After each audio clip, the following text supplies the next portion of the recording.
जहाँ सत्य होता है वहाँ ईश्वर की वासना होती है। ईश्वर ही सर्वोपरि संसार में सबसे बड़ा होता है। सभी की आत्मा में ईश्वर निवास कर रहा है। ईश्वर से बड़ा संसार में कोई नहीं है। समझ गए बात?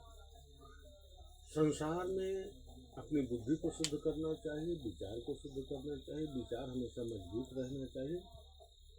24 घंटे यदि किसी का अवगुण प्रवेश करके हम देखते रहेंगे तो हर चीज को एक सम्यक विचार से नहीं देखा जा सकता। महाराज जी, अवगुण तो नहीं देखना चाहिए, आपका कहना बिल्कुल सही है। लेकिन आप ये बताइए कि यदि अपने शरीर में कहीं फुड़िया हो गई है, उसमें यदि ध्यान नहीं देंगे तो फुड़िया कल के लिए पकेगी, और ध्यान नहीं देंगे तो उसमें मक्खी बैठेगी, मक्खी भी बैठेगी तो उसमें फिर कीड़े भी पड़ सकते हैं ना। कीड़े भी पड़ सकते हैं यदि फुड़िया में ध्यान नहीं दिया जाए तो। मक्खी में अंतर होता है, विचारों में अंतर होता है। जब शरीर में कोई तकलीफ होती है तो वो सभी लोग दिखाते हैं उसे, ऐसा थोड़ी है कि नहीं दिखाते। महाराज ये तकलीफ ही है ना। काहे की तकलीफ है? अरे तंबाकू पान खाना ये तो तकलीफ नहीं है। अपना अपना विचार है ना। कोई लहसुन नहीं खाता, कोई प्याज नहीं खाता, कोई तंबाकू नहीं खाता, कोई पान नहीं खाता, कोई गांजा नहीं पीता। मैं तुमको कहूँगा गांजा पिए, तुम पियोगे? पूरे संसार के नांगा लोग पीते हैं तो तुम क्या करोगे उनका? सबके अपने अपने विचार है ना। तुम्हारे विचार से थोड़ी संसार चलेगा, अपने विचार चलेगा।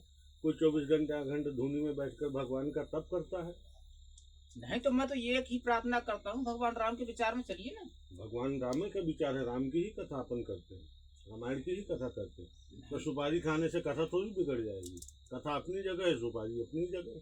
चलो सुपारी तक तो खैर ठीक है, माना। लेकिन तंबाकू तो कुछ ज्यादा ही खतरनाक चीज हो रहा है। तो आप तंबाकू खा के थोड़ी सी एक बाल्टी पानी में आप फूंक के देखिए, पूरा पानी का कलर कैसा हो जाता है। उसमें जहर ही जहर। लोगों को नहीं खाना चाहिए। तुम लोगों के लिए वर्जित है, गृहस्थ आश्रम के लिए। साधुओं के लिए वर्जित नहीं, तुम्हारे लिए वर्जित है। हाँ तो आप मना करिए ना। तुम्हें गांजा नहीं पीना, तुम्हें शराब नहीं पीना, तुम्हें तंबाकू नहीं खाना, अच्छे धर्म कर्म से चलना है, उल्टी सीधी वाणी नहीं किसी को बोलना, बुद्धि शुद्ध रखना है, विचार अच्छे रखना। महाराज जब आप बोलेंगे अगले आदमी को कि आपको नशा नहीं करना है तो अगला आदमी तो बोलेगा आप सही भर से क्या होना है। अष्टाविंशति कलयुग के प्रथम चरण, ये कलयुग कलिकाल है।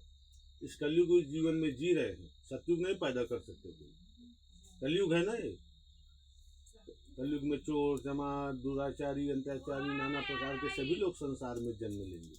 तो तुम सतयुग थोड़ी बना दोगे उसे तुरंत 2 मिनट में। अपने अपने विचार सबके होते हैं। कोई अपनी रास्ता से जा रहा है, कोई ब्रह्मा कुमारी को मान रहा है, कोई हनुमान जी को मान रहा है, कोई शंकर जी को मान रहा है, कोई वाहेगुरु को मान रहा है। सबके अपने अपने विचार हैं, अपने अपने विचार से संसार जी रहा है। यदि जीवन काल में प्रत्येक आदमी के अवगुण ही संसार में हम गिनते चले जाएंगे तो अपना सुधार जीवन में कैसे करेंगे? नहीं तो ये कलयुग है। अपनी बुद्धि शुद्ध करना। महाराज ये कलयुग है। कलयुग नहीं क्या है? तो फिर कितने योग होते हैं? 4 युग होते हैं। 4 युग होते हैं। तो सतयुग आपने देखा है कभी? नहीं देखा। तो कभी देख ही नहीं पाओगे। हाँ, काहे को देख पाएंगे जब आने नहीं है उसे। न तुम देखोगे न मैं देखूंगा। तुम देखे हो क्या? ये जो 4 युगों का उल्लेख आप कर रहे हैं ना। मैं नहीं कर रहा। हाँ। मैं क्यों करूँगा? हाँ। लिखा है वेद शास्त्रों में। आज यदि वेद शास्त्रों में लिखा है तो 4 युग जो है बन जाते हैं तत्काल। तत्काल जैसा कर्म करोगे वैसा युग बन जाएगा, यही कहना चाहते हो?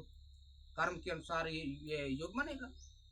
वो हमारी तुम्हारी बनाई हुई बातें हैं। जैसा हम करेंगे वैसा बन जाएगा।